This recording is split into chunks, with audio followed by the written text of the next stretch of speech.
Hello, ladies and gentlemen. And I'm saying gentlemen because 25% of our listeners. And our guest today is a male. And we like when men are on.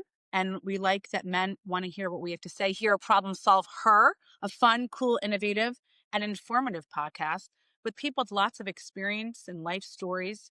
I'm your co-host, Chloe, along with my girl, Dagmar. Dagmar's in the HOUSC.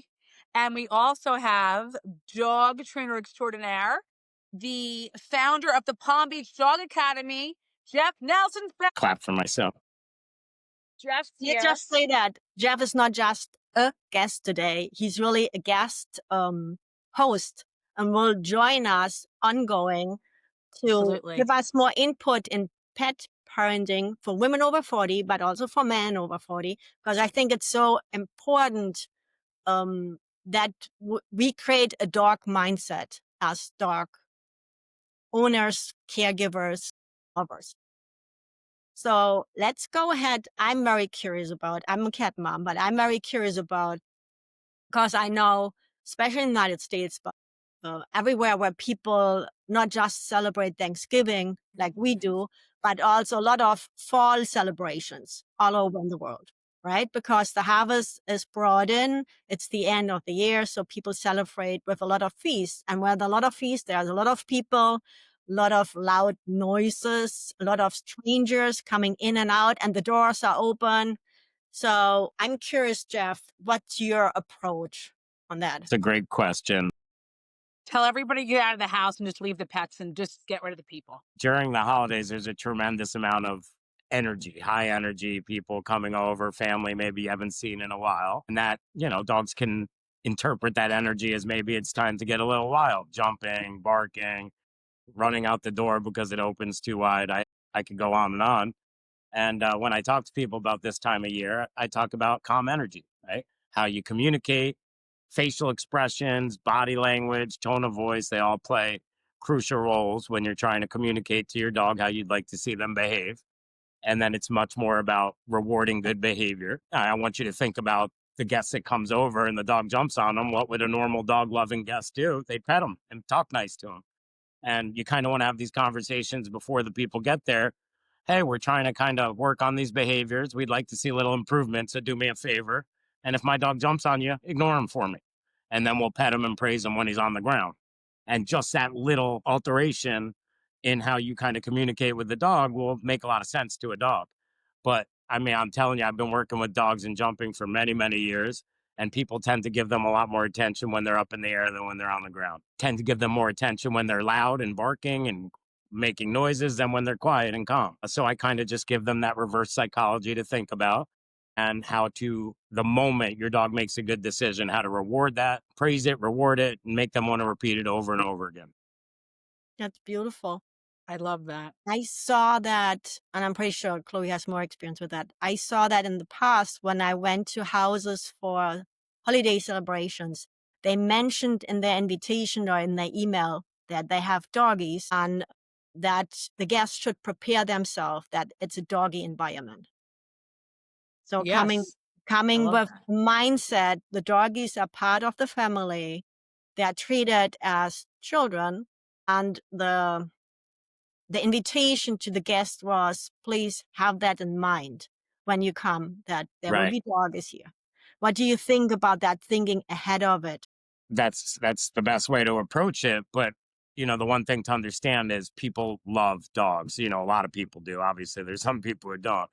And We don't whether you talk to tell the them, people who don't, Jeff. Right? I We're don't not talk much interested to in them. people that don't But- like dogs. But I'm just telling you, could reward them in an email or talk to them before. And unless you lay it out exactly, the timing and the right way to introduce yourself, people will tend to, let's say the very least, push a dog off with their hands, which is getting petted and played with at the same time as far as the dog is concerned. So it's got to get laid out step by step. So I'll give you an example.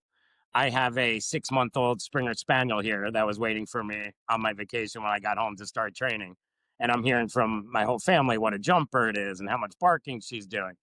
And I got in late last night, so I've had one day of training. And, they were pushing her off and they were saying, no, no, no, but that's not how we do it. So I took the dog out on a leash. As soon as she jumped, I had my family turn around, cross their arms and ignore the dog. And as soon as there were 4 paws on the ground, I say, good girl. And we all started petting her and loving on her. And I don't mean to brag, but an hour later, there was a total difference in the behavior. The dog was much less jumpy, much less barky, and had just much calmer body language altogether, almost giving me a look of thank you for the clarity. But what I'm telling you is it's very hard to do that. It's by nature. We push them off. We say, get off. We say, get down. And none of that will ever work. I've been seeing people try it for many years. I've never seen it work. So it has to be laid out exactly, step by step, how to correct when the dog's paws touch a human, how to ignore them when they're jumpy, when they're not exactly jumping on someone, but they're a little jumpy. We ignore that. And how to absolutely, with motivation, reward the behavior of, look, I have 4 paws firmly planted on the ground. Look how good I'm being. Don't you want to give me some love and affection? And it's just 3 separate things: a reward for good behavior, ignoring the annoying behaviors that isn't quite correctable because it's not breaking an actual rule, and then just really, really showing the dog how much fun it is to do the right behavior. And once they figure that out, they really do love to do it for you. They'll look at you like, look how good I'm being. My 4 paws are, but you can see them almost shaking with anticipation and excitement because their instincts are, hey, you're tall and I'm short and I want your attention. So let me jump on you. So yes, it requires people's absolute willingness to help you. Really, all they have to do is ignore the dog. I'm not asking anyone to correct the puppy or, to yell at them. That's not their job. Their job is just not to give them the positive attention they're looking for when they jump or when they bark or when they're chewing things they shouldn't be chewing. Young 6-month-old puppies do a lot of things that you might want to remedy and teach them that's not the right decision to make. So you're constantly setting it up. And this is what people don't really understand when I talk to them is you're not waiting around for a bad behavior to happen. You're representing real life in a training scenario and you're teaching the puppy when this happens in real life, I've already showed you 100 times how I'd like you to behave. And if you really talk to people, you'll find out they're doing it much more reactively than proactively. And their Right. timing suffers and they're panicky a little and they don't move calmly or look calm or sound calm. And that's why we do the proactive type dog training, which works wonders, by the way. It makes so much sense what you said. What's your authority recommendation for somebody who's thinking about, instead of integrating the doggies because they're scared the doggy would overreact, to put the doggy in a cage or have the doggy in a separate room away Yeah. from people? There's a little nuance to that because I'm a firm believer in crate training. So imagine a scenario where you really want to play host or hostess. You don't want to worry about every move your dog is making. That's when they should be crated. But absolutely, you can't just separate them and say, hey, you'll learn from being separated. That would create frustration and the jumping and the barking would get worse. So you have to do training sessions, just like we talked about, where you take a few minutes and you say, I'm going to focus only on the dog. When I work on this, I tell people, I'm going to tell you to come in. I'm not going to even talk to you or look at you. I have to train the dog right now. So the instant they jump, I'm doing that little correction. And the instant they decide to stay on the ground, I tell them, when I tell her, good girl, please start petting her immediately. But you're waiting for me to say, good girl, to give you the timing on when to give her the attention. But yes, they should be separated. Crate training is all about consistency, right?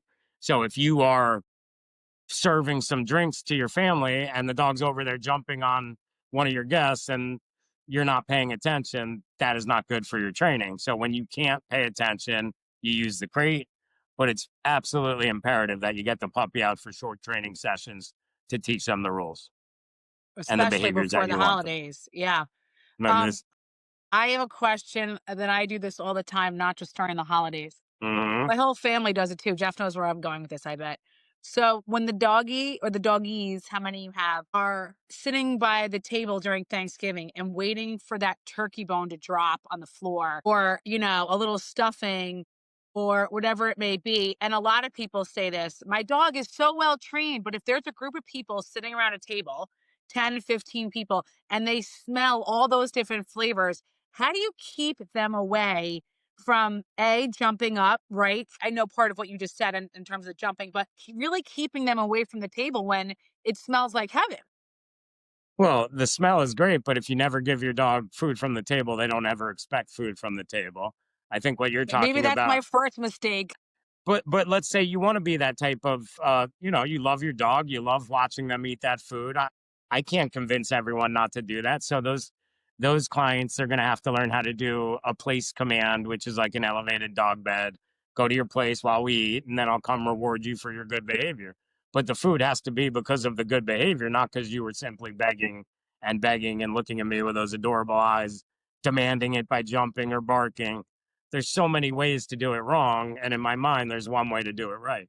So that's where commands become so important, because you do like to indulge and give your dog a little food from the table. But now you have a bunch of guests over and you can't have the dog begging from everyone. So a place command is my absolute favorite command of all, except that if my dog didn't come, that would be a big safety problem.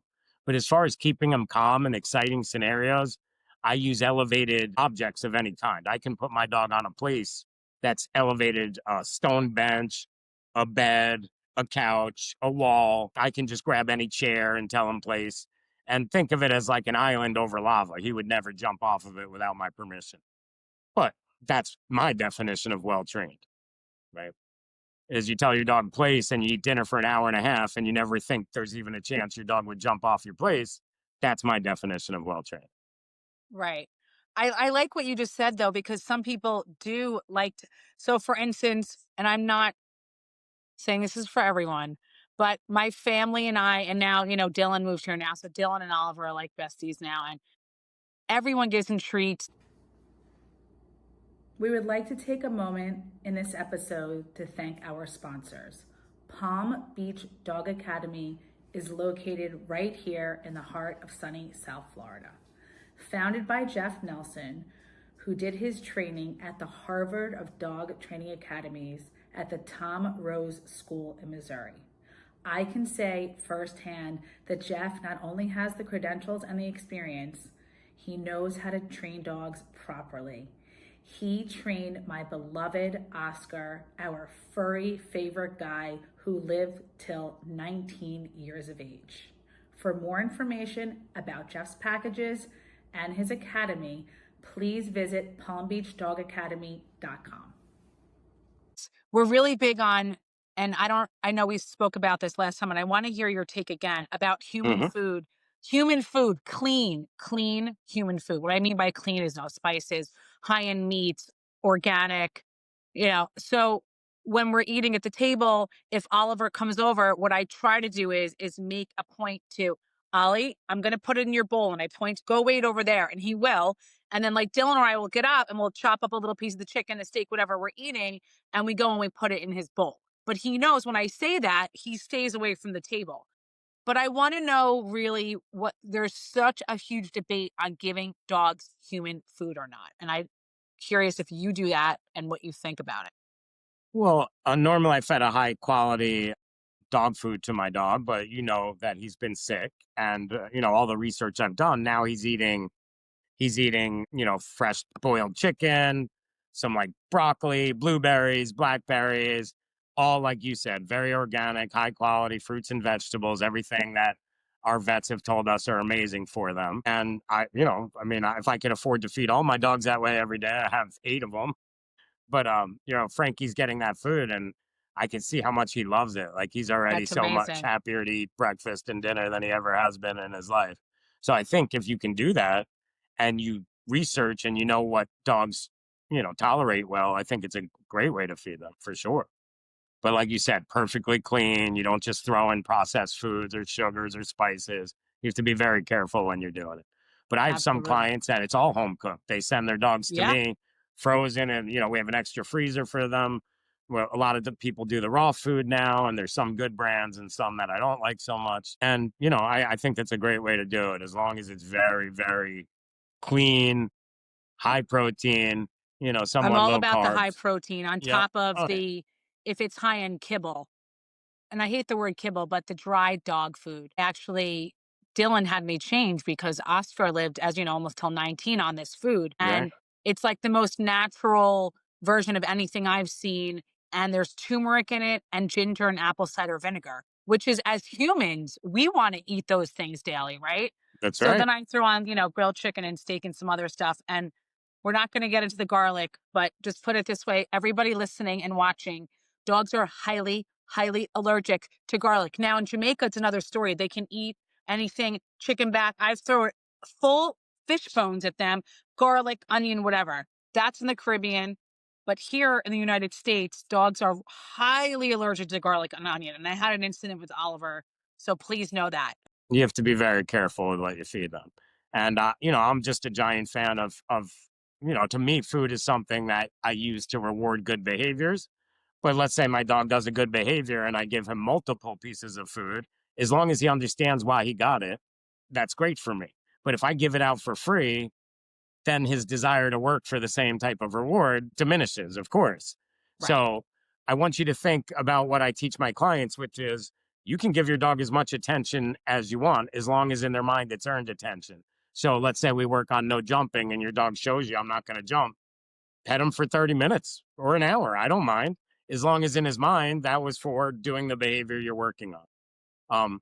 And then, as your dog gets like all the good behaviors you want and you kind of get rid of all those negative behaviors you're looking to avoid, you can kind of start to spoil them a little more.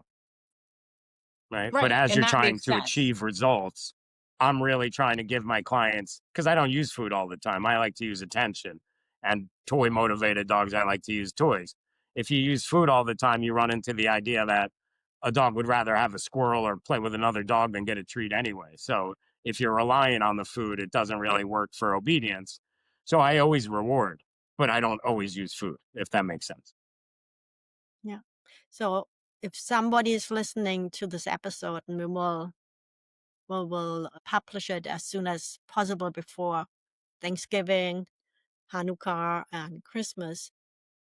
In Oh, average, Hanukkah. Oh, Hanukkah. Sorry, I just wanted to song. in average, what's your recommendation to start training your doggy before the event? Before the That's a feast, great before question. everybody. Yes, always work on your most basic behaviors. So when I start with clients who haven't had a lot of previous training, we're working on very basic behaviors. Like, you say your dog's name one time, all they have to do is give you a little eye contact, give them a tremendous amount of attention. But here's the hard part is you can't say it twice, right? So if your dog's looking away and you say Oliver and he doesn't look and then you say it again, what you've now taught him is I don't mind being ignored. I'll just repeat myself. And people tend to go, a little higher and a little more upset every single time. And that isn't the science that we use. So at first, I only say it once and the dog either gets the reward or I walk away. Those are your choices. I don't care which one you pick. Within a week, the dog's like, why would I ignore a payment when I can get it? I wanted your attention and this is how I get it. But the way to kill that is repeating yourself. So we work on one word commands where you say something once in a very calm tone and you make the behavior happen. So if I'm working on sit, I say sit and I very gently place a dog into a sitting position. But I want you to picture in your mind people who aren't experienced trainers sit, the dog standing, sit, sit, sit. They're literally teaching the dog that the word sit means stand because that's how they learn words over behaviors. So it's very easy to make the mistake of saying quiet over and over when a dog's barking, or sit over and over when they're standing, or come over and over while they're running around your yard. But what you want to do is less is more. You say it once and you get the behavior, you reward it. It's totally fine to ignore them if they don't do it because you haven't done a lot of training yet. You can't really start correcting them for something you haven't taught them yet. So that's what I suggest. And everything's in the calmest tone possible. I'm sure you've both spoken to people who are like, it's all in the tone, down. And that is the opposite of what good dog trainers teach. It is all in the tone. That's the last tone you ever want to use. It should always sound like something positive is going to happen at the end of the command. And so when I tell my dog, come, Frankie, come, and then I listen to someone else go, come here. And I go, that's not going to work, right? No one's going to come to that. Right. It's like an adult. If you hear aggressive behavior as an adult, you just ignore it. Like, I don't want to hear this person. They're not coming Ignore at me it, or you calm, react badly soothing. to it. There's ways to react badly to it too. I mean, you could put a dog into a very defensive situation, make them more anxious. A lot of the behaviors people are trying to get rid of are just done out of anxiety. And if you start yelling at them, that gets worse. It gets ramped up and the behaviors get worse. So calm tone, calm energy. And when I say less is more, I just quickly would talk to you about the two ways that I talk to my dog, right? One is a very specific command language that he understands very, very well. Frankie, come, down, stay, Frankie, place. Frankie home for his crate. They all have specific meanings and he knows exactly what they are. But I'm a normal human being as well. I like to talk to my dog. So you might see me going, oh, you're so handsome. I love you. You know what I'm saying? But I'm not this person where I said, stop doing that. You go lay down right now. You know, that type of communication is when dogs are like, you're speaking a language I could never interpret. So I'm going to tune you out. So 2 ways of talking to your dog. One should be you have one reward, positive for, we call it a marker.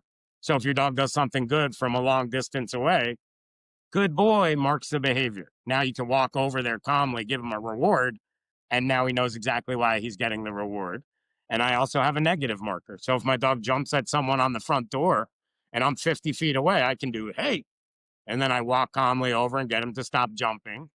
And basically he goes, if those are my 2 options, I'll take the fun one, right? If I have a choice between something fun and something not fun, and there's not a third option, I'll take the fun one. But when I watch other people, there's not 2 options, there's hundreds, right? The dog doesn't know what you're going to do because you don't even know what you're going to do. It's just kind of all in the moment. So I teach people how to set up the exercises, what to do when the dog does the right thing, what to do when the dog does the wrong thing, repetition, consistency, and a lot of patience. That's dog training in a nutshell. Repetition, consistency, and patience. Calm energy and a calm tone of voice. And this is exactly the advice I would give to any client who asked your question, Dagmar. You know what? I hear your expert recommendation. And I think in reality, 99% of dog lovers out there, they're not experts, right? Because you said when you're not an expert. So are you training your daughters how to train the doggies? That's so funny you asked. So my 8-year-old daughter is, this like literally the second best dog trainer I know right now. She's your intern, Jeff. She's your free intern. You pay her by clothing her, giving her a room to sleep in, and food. And she loves it, and she's interested in it, and it's amazing. Now our 13-year-old is a cat lover. Has her own cat. Is not that interested in the dogs. Yeah, you would love Lydia, and just not that interested in the dogs. Certainly not interested in learning how to train them. So one of my daughters is fantastic at it, and the other is not interested. And it's not something you could force on people, right? You might 50-50. You can't lose. Yeah. Right? If you were at 0 for 100, then you have worse, Jeff. Yes. Exactly. Yes. Life could be a lot worse.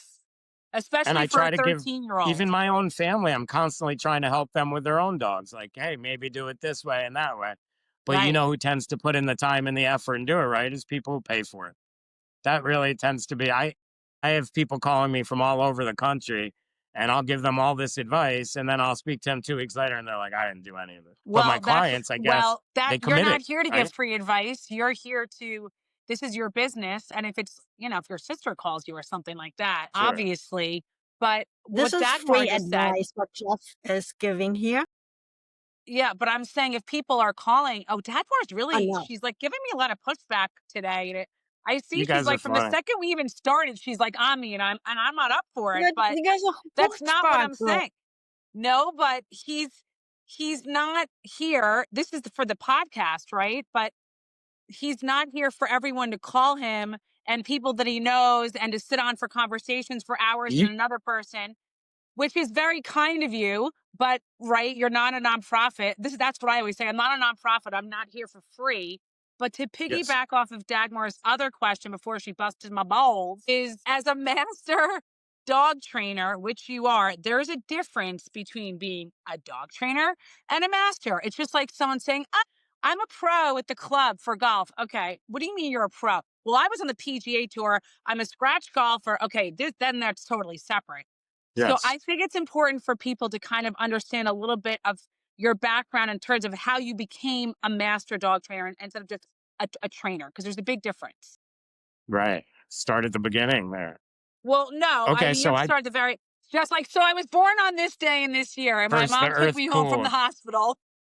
Yeah. No, just kind of give a little bit of how you apprenticeship. became the master dog trainer and your love for dogs. Well, it all started with my mother having a really bad Rottweiler, giant, big, scary Rottweiler. And she hired a trainer to put him into shape. And he was aggressive and he was scary and he didn't like strange men. And neither did my mother. And I wonder where that came from. So this dog had to be trained or he was just a liability and a ticking time bomb. And I wound up doing a 2-year apprenticeship with the guy my mother hired, Andy Hanlon, So Dogs by cool. Andy. Dogs by Andy, he was great. And, I did a lot of shoveling poop for him and following him around and walking dogs and just watching him. And then he started teaching me, like after he saw that I was committed and I was willing to work hard. And I did that for 2 years for no money, just to get the experience. Wow. Yeah, and then I went away to college in Colorado. But in the back of my mind, dog training was always the thing I was looking to achieve. So I got a 2-year college degree at a community college and then went to that dog training college I told you about, the Tom Rose School, The High Ridge, Harvard of Missouri. dogs training That's school. what it likes to call itself. So there's probably other great ones out there, but this was a great school. I learned how Right. to do police protection dogs, narcotics and explosives, search and rescue, Wow. scent detection of every kind. But what always was my passion was families and pets. I mean, that was always my passion. I always saw how once a dog was trained, they were safer, they were happier, and they were more confident, right? And that's learning not just behaviors, but commands, right? Will they look at their name? Will they sit? Will they lay down? Will they stay? Will they come? So I've spent, the last 30 years actually just studying dog behavior and dog training. I started that company, Mutts and Jeff, in Huntington I after I remember. graduated that dog training college. And that was fantastic. And I did that until I told you I moved down here because my father was getting older and getting sicker and I'd had a child. And I actually did before I moved here, I moved to North Carolina to work for the same guy I did an apprenticeship.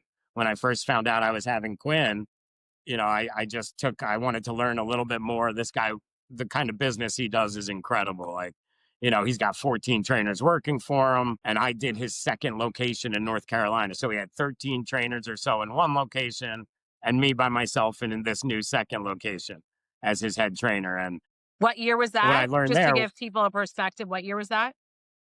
that was 2015. Okay, that's before. Okay, I didn't realize this. See, I just learned something new about you too. That's very cool. Yep. And that was a great experience for me because I learned how to do more advanced obedience, more off leash stuff. And he's the absolute master of that. And he would have these seminars that we could all attend, that would cost other trainers thousands of dollars, but we were working for him. So I'd go to all these seminars and learn from all these masters. I remember this one guy brought a piano and a chicken, and using a clicker, he taught the chicken to play a piano in about 5 minutes. And I'm like, that's the most amazing thing I've ever seen. So that got me into clicker training and marker training. And, and then I spent, I don't know, 2 years just training my dog to be the most incredible, Frankie, my Boston Terrier, to be the most incredibly well-trained. We call him a demonstration dog that I can take anywhere. And people are like, how did you do that? I would like my dog to learn some of that stuff. And that was just fantastic. And then when my father started to get a little more sick, I moved down here and started Palm Beach Dog Academy. And that's been going strong since 2019. It's so important for people to know your story. And okay, people, I'm saying this as someone who's been in commercial real estate for 30 years also. I've worked with my dad since I was 12, but we don't talk about my age. So let's not start getting into the ages and the times.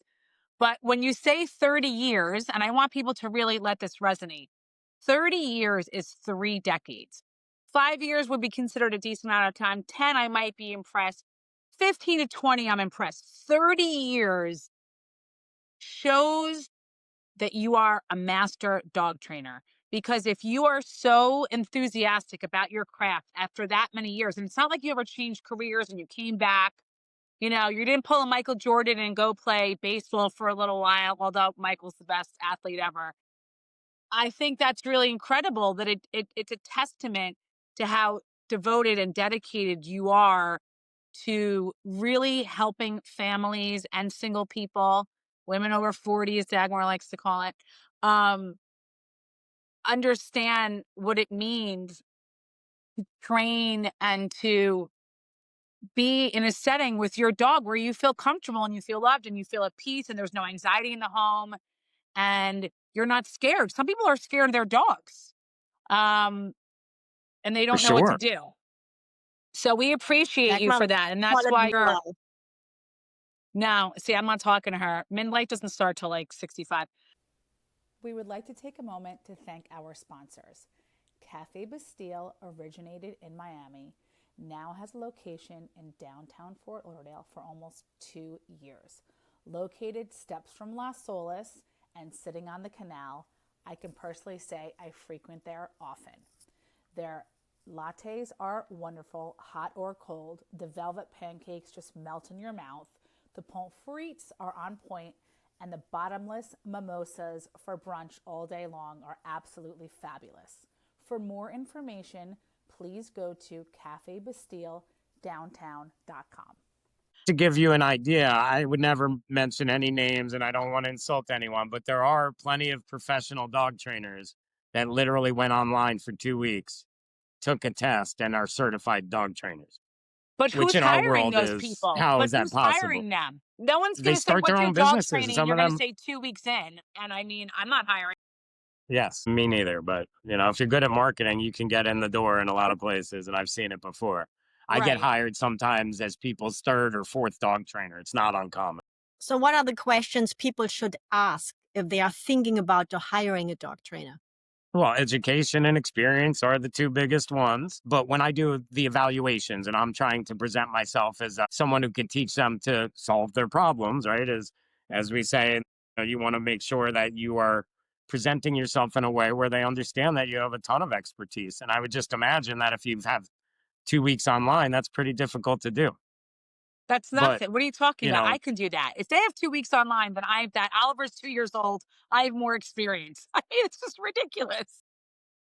you could do that. I mean, you just have to understand there's plenty of dog trainers right now that will sell a 6-week course for $200. I And mean, people are like, well, you that's such pay, a good but you deal. pay I'm for just what going you to get sign up for it. for. It's like the old For saying, you sure. pay for what you get for.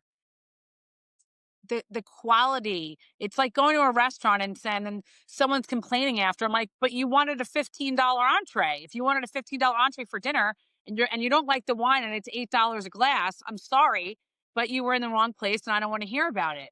But that's so important, is that you pay for what you get. And if you want, and like Jeff said, he's the third of the fourth. So if all these people are paid $200 for this course, $350 for this one, $700, by the time they get to you, they've already spent $1,500 and they could have got a course to you in the first place. I've had clients come to me where the last trainer was more expensive than I am even. And they're like, they taught me nothing, right? Absolutely Wow. nothing. So it's one of The those businesses. chutzpah. But I'm sure there's a lot of businesses like that, right? Coaching businesses, Of course. podcast, right? They're not everyone's Our coaching everyone's prices as are extremely passionate and reasonable, as aren't they, Dagmar? We are not overpriced or underpriced. Our coaching very much so. is As one of the people being coached by you, I would absolutely say very reasonable and well worth the Yeah, money. price to the value they get. I mean, That's exactly correct. what you pay for is what you get. That is correct. Absolutely. And I love working with you guys. If I haven't Well, said we it we already. paid Jeff to say that on the side. Thanks, Jeff. We love you. Speaking of coaching and classes, this is not going to air by tomorrow, but by the time people listen to it, they will know that I'm doing this in the area. We are having a podcast launch party for our podcast and website, ProblemSolvHer.solve. And we're on Spotify, YouTube, and Apple Podcast. Problem Solve Her on Instagram, the Chutzpah Girl, GURL on TikTok. And Jeff will be there as well. He is one of our sponsors. He's giving one session, just one, for me as a friend, to the lucky winner of my raffle. I have fun prizes tomorrow. But it's really important that people get out there and they're interactive. And Jeff will be there. And I'm excited for you to interact with all these different people in the community. And I think the best way for anyone to do business is to have that human interaction. I know online is really important. And I know that you will be in the future in 26 doing like an online course for people that are in different parts of the country, or maybe they're in England or they're in Europe and South America and they find you because you're that fabulous. But there's something really great for that in-person interaction. Dagmar, don't you think so? Yeah, absolutely. So, Jeff, this episode will air next week. It's 2.5 weeks before Thanksgiving, and I would say then 6 weeks around before Christmas and 5 weeks before Hanukkah. Woo! So She's I don't bringing know us to the end of the year already. Don't if you have spots If you have slots available for your basic or advanced board and train program locally, right, for the locals in Palm Yes. Beach. So what would be the best to book you? Or if I'm further away, whatever, California, New York, wherever our listeners are located, do you also offer online training for the dog lovers who want to get prepared for the holiday? I do. You guys had suggested it, and people have been calling me from all over. And I had said, yeah, let's do some Zoom stuff. And I did a few of them since I spoke to you guys last time. That's awesome. And then I asked people for the reviews, and that was great as well. So I used your advice. And yes, I'm offering online programs. And, the best way to reach me is just through my website or my Facebook or my Instagram, Palm Beach Dog Academy. Cool. Awesome. Yeah, I think it's smart for everybody to get prepared if they want to have a harmonious, peaceful, and loving holiday experience. I With their agree. doggies. And, We can't control what the humans are going to do, but in terms of the animals. Yeah, don't it's call def- Jeff or don't reach out to Jeff to do this training with humans. So it's it's please. doggies. Yeah, yes. Exactly. And we do have Jeff slots has, cannot available if help people you reach out. with your parents or yeah, your Jeff's not brother here or to be a therapist son. for the cousin that you don't like that comes every Thanksgiving and eats all the food and doesn't clean up. And drinks all your liquor. No one's there to help with that except for your therapist, and you should find one of those online. That's correct. So before we close the podcast, I have a funny story. Just remember that. So my friend told me about they were at the family reunion a few weeks ago, and 2 family members brought their dogs, and the dogs did not like each other. Ooh. Yeah. What would you Was it a boy and a recommend girl in or this? 2 boys? I think it was 2 boys. It's always But I 2 forgot boys. what- It's always Yes. The most important. Oliver's never had an issue unless it's a male that has his balls also. And sometimes I do this on the street, and I just turn him around. Well, think about this. You're bringing one dog into another dog's territory when you do that. So there can create some jealousy and some resource guarding. And why are you taking attention away from me? So my suggestion is meet outside and go for a walk. Dogs bond by walking together, not even necessarily interacting, just one person here, the other person 5 feet away. You're walking, you're talking, calm energy. And dogs go, I guess we're all in the same pack now. And then you go back in the house and it's a much calmer situation. So that would be the first piece of advice. And then it's all about in the marker words we talked about. So I bring dogs here all the time that have issues with dog aggression. It's very common that people ask me to fix this issue. So I do a little obedience training to create a leadership position. And then once I have that, I bring them together. And when they misbehave, it's that negative marker. Hey. And then as soon as they behave in a more appropriate manner, good boy, good girl, positive reward. And I go, those are your only 2 choices. I don't care which one you take. And they go, well, in that case, Jeff, I'll take the fun one. But just remember, most people aren't doing one positive marker or one negative marker. Stop it. Don't be doing, that they're talking English or whatever language they happen to use around the house. And dogs don't respond well to that. So you have to have that one positive marker, the one negative marker, and somewhat of a leadership position for them to care what you think in the first place. That's why training is so important. It gives you that. If I can ask a dog to sit and they go, I'm going to sit even though I'm distracted, that makes you the leader. So it's not done through dominance. It's not done through anger or stress. It's done through calm communication and clear language and proactive dog training. Yeah, Repetition, consistency, and patience. Being that's firm. great advice. And Firm but fair, right? Some people are firm and not fair. Yes. So firm but fair. And you know what? I will title that episode something like "Get Your Holiday Preparations Done with your or including your pet." Something like Wait, that. hold on, but because I Dagmar, you think forgot. What's your one message? We have to all go around. no, I'm not at the end. I'm still in the middle. I thought you were because you were like talking about how we're going to title it. I'm like, people don't need to know what Right. we're No, I always title it in a way to stop people's thinking, right? Right. That they really pay attention about the value of the shorts or the video Yeah. or the podcast in this case. And the value, my one message is think ahead, right? Think ahead, include in your holiday preparations all members of the family, all the humans and the pets. I very much agree with that.